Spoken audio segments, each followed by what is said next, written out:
ಇನ್ನು ಲೋಕಸಭಾ ಅಖಾಡದಲ್ಲಿ ಕಣಕ್ಕಿಳಿದಿರುವ ಮಕ್ಕಳ ಪರವಾಗಿ ಇದೀಗ ಪೋಷಕರು ಭರ್ಜರಿ ಪ್ರಚಾರಕ್ಕೆ ಮುಂದಾಗಿದ್ದಾರೆ. ಅದರಲ್ಲೂ ಸಚಿವ ಸ್ಥಾನದಲ್ಲಿ ಇರ್ತಕ್ಕಂಥ ಲಕ್ಷ್ಮೀ ಹೆಬ್ಬಾಳ್ಕರ್ ಪುತ್ರ ಮೃಣಾಲ್ ಹೆಬ್ಬಾಳ್ಕರ್ ಪರವಾಗಿ ಇದೀಗ ಬೈಕ್ ರ್ಯಾಲಿ ಮೂಲಕ ಚುನಾವಣಾ ಅಖಾಡಕ್ಕೆ ಧುಮುಕಿದ್ದಾರೆ. ಪ್ರಚಾರ ಕಾರ್ಯದಲ್ಲಿ ಬ್ಯುಸಿಯಾಗಿದ್ದಾರೆ. ಆ ಮೂಲಕ ಬೆಳಗಾವಿಯ ಲೋಕ ಅಖಾಡ ಮತ್ತಷ್ಟು ರಂಗೇರಿದೆ. ಪುತ್ರ ಮೃಣಾಲ್ ಹೆಬ್ಬಾಳ್ಕರ್ ಪರ ಸಚಿವೆ ಲಕ್ಷ್ಮೀ ಹೆಬ್ಬಾಳ್ಕರ್ ಪ್ರಚಾರವನ್ನ ಮಾಡಿದ್ದಾರೆ. ಹಿಂಡಲಗ ಗಣಪತಿ ದೇವಸ್ಥಾನದಿಂದ ಬೈಕ್ ರ್ಯಾಲಿಯನ್ನು ನಡೆಸಲಾಗಿದೆ. ಹಿಂದೂ ಮತಗಳನ್ನು ಸೆಳೆಯೋಕೆ ಕೇಸರಿ ಅಸ್ತ್ರ ಕೂಡ ಪ್ರಯೋಗ ಆಗ್ತಾ ಇದೆ.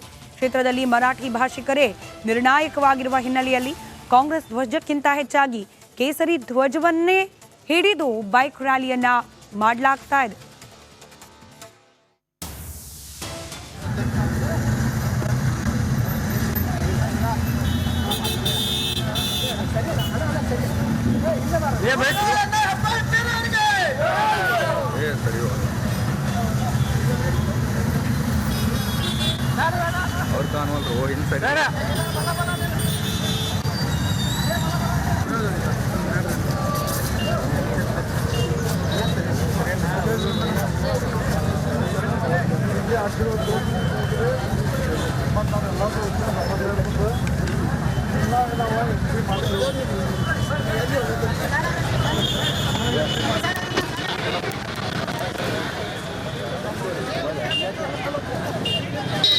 ಕುಂದಾನಗರಿ ಬೆಳಗಾವಿಯಲ್ಲಿ ಚುನಾವಣಾ ಅಖಾಡ ರಂಗೇರ್ತಾ ಇರುವಂಥದ್ದು. ಸಚಿವೆ ಲಕ್ಷ್ಮೀ ಹೆಬ್ಬಾಳ್ಕರ್ ಅವರ ಪುತ್ರನಿಗೆ ಬೆಳಗಾವಿಯ ಲೋಕಸಭಾ ಕಾಂಗ್ರೆಸ್ನಿಂದ ಟಿಕೆಟನ್ನು ಘೋಷಣೆ ಮಾಡಲಾಗಿದೆ. ಇವತ್ತು ಕೂಡ ಭರ್ಜರಿಯಾದಂಥ ಪ್ರಚಾರವನ್ನು ಆರಂಭಿಸಿದ್ದಾರೆ. ಬೈಕ್ ರ್ಯಾಲಿ ಮೂಲಕ ಸಾಕಷ್ಟು ಮಹಿಳೆಯರು ಅಂದರೆ ಚೆನ್ನಮ್ಮ ಇರ್ಬೋದು, ಸಂಗೊಳ್ಳಿ ರಾಯಣ್ಣನವರ ಮೂರ್ತಿಗೆ ಮಾಲಾರ್ಪಣೆ ಮಾಡುವ ಮೂಲಕ ಪ್ರಚಾರದ ಅಖಾಡಕ್ಕೆ ಧುಮುಕಿದ್ದಾರೆ. ನಮ್ಮ ಜೊತೆಗೆ ಈಗ ಸಚಿವೆ ಲಕ್ಷ್ಮೀ ಹೆಬ್ಬಾಳ್ಕರ್ ಅವರು ಇರುವಂಥದ್ದು. ಅವರನ್ನು ಕೂಡ ನಾನು ಮಾತಾಡ್ತೀನಿ. ಮೇಡಮ್, ಪುತ್ರನ ಪರವಾಗಿ ಪ್ರಚಾರ ಮಾಡ್ತಿದ್ದಾರೆ. ಮೊದಲನೇದಾಗಿ ಮಹಾತ್ಮರಾದಂಥ ವೀರ ಸಂಗೊಳ್ಳಿ ರಾಯಣ್ಣನ ಪಾದಗಳಿಗೆ ನಮಸ್ಕರಿಸುತ್ತಾ, ಇವತ್ತು ಬೆಳಗ್ಗೆ ವಿಜಯಕ್ಕೆ ವಿನಾಯಕನ ಪೂಜೆ ಮಾಡಿಕೊಂಡು ಇಡೀ ನಮ್ಮ ಜಿಲ್ಲೆಯಲ್ಲಿ ಪುಣ್ಯ ಪುರುಷರು, ವೀರ ಮಹಾತ್ಮರು ಎಲ್ಲರ ಒಂದು ಮೂರ್ತಿಗಳಿಗೆ ಹೂಮಾಲೆ ಹಾಕೋದ್ರ ಮುಖಾಂತರ ನಮ್ಮ ಎಲ್ಲ ನಾಯಕರ ಜೊತೆಯಲ್ಲಿ ಅವರ ಆಶೀರ್ವಾದವನ್ನು ಪಡೆದುಕೊಳ್ತಾ ಇದ್ದೀವಿ. ಮೇಡಮ್, ರೆಸ್ಪಾನ್ಸ್ ಹೇಗಿದೆ? ತುಂಬ ಚೆನ್ನಾಗಿದೆ. ಯಾಕಂತಂದರೆ ಕರ್ನಾಟಕ ರಾಜ್ಯದಲ್ಲಿ ನಮ್ಮ ಸರ್ಕಾರ ಇದೆ. ಎಲ್ಲರೂ ನಾವು ಭಾಷಣ ಕೊಟ್ಟಿದ್ವಿ, 5 ಗ್ಯಾರಂಟಿಗಳನ್ನ ಈಡೇರಿಸಿದ್ದೀವಿ. ಯುವಕರು ಉತ್ಸಾಹದಲ್ಲಿದ್ದಾರೆ, ಮಹಿಳೆಯರು ಸಂತೃಪ್ತಿಯಲ್ಲಿದ್ದಾರೆ. ಮೇಡಮ್, ಹಿಂದೆ ಸಹೋದರನ ಗೆಲ್ಲಿಸ್ಕೊಂಡು ಬಂದಿದ್ರಿ, ಈಗ ಪುತ್ರ ಇದ್ದಾರೆ, ಹೆಂಗೆ ಟೆನ್ಷನ್ ಅದು ಆಗ್ತಿದೆ? ಖಂಡಿತ ಇಲ್ಲ. ಹಿಂದೆ ಸಹೋದರರನ್ನು ನಾನೊಬ್ಬಳೇ ಗೆಲ್ಲಿಸಲಿಲ್ಲ. ಇಡೀ ಜಿಲ್ಲೆಯ ಮುಖಂಡರ ನಾಯಕತ್ವದಲ್ಲಿ ಸತೀಶಣ್ಣ ಜಾರಕಿಹೊಳಿಯವರು, ಪ್ರಕಾಶ್ ಹುಕ್ಕೇರಿಯವರು, ಎಲ್ಲ ಹಿರಿಯ ನಾಯಕರ ಒಂದು ಮುಖಂಡತ್ವದಲ್ಲಿ ಎಲ್ಲರೂ ಸೇರಿ ಗೆಲ್ಲಿಸ್ಕೊಂಡು ಬಂದ್ವಿ. ಇವತ್ತು ಕೂಡ ಚಿಕ್ಕೋಡಿನಲ್ಲಿ ಪ್ರಿಯಾಂಕಾ ಜಾರಕಿಹೊಳಿ ಅವರಾಗಿರ್ಬೋದು, ಬೆಳಗಾವಿಯಲ್ಲಿ ಮೃಣಾಲ್ ಹೆಬ್ಬಾಳ್ಕರ್ ಆಗಿರಬಹುದು, ಇಡೀ ಜಿಲ್ಲೆಯ ನಾಯಕರ ಜೊತೆಗೂಡಿ ಇವರಿಬ್ಬರು ಕಸಿ ಡೆಲ್ಲಿಗೆ ಕಳಿಸ್ತೀವಿ. BJPಯ ಭದ್ರಕೋಟೆ, ಹಿಂದುತ್ವದ ಭದ್ರಕೋಟೆ ಬೆಳಗಾವಿ ಕ್ಷೇತ್ರ.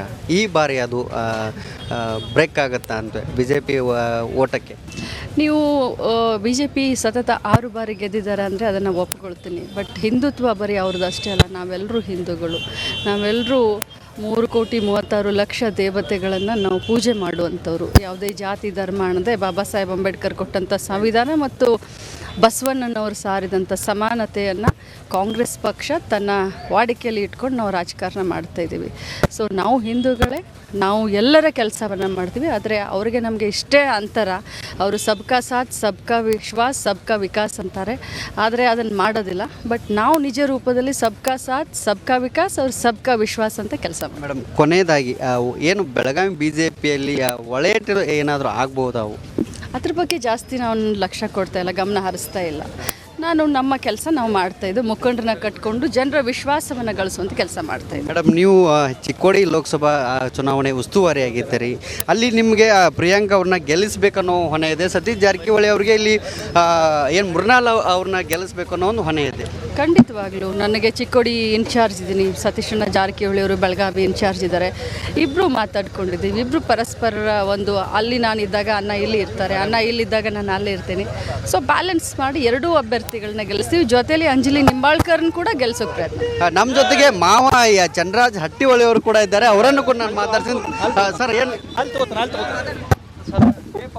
ಇದಿಷ್ಟು ಬೆಳಗಾವಿಯ ಸಚಿವೆ ಲಕ್ಷ್ಮೀ ಹೆಬ್ಬಾಳ್ಕರ್ ಅವರು ಹೇಳ್ತಿರುವಂಥದ್ದು ಗೆಲುವಿನ ಭರವಸೆ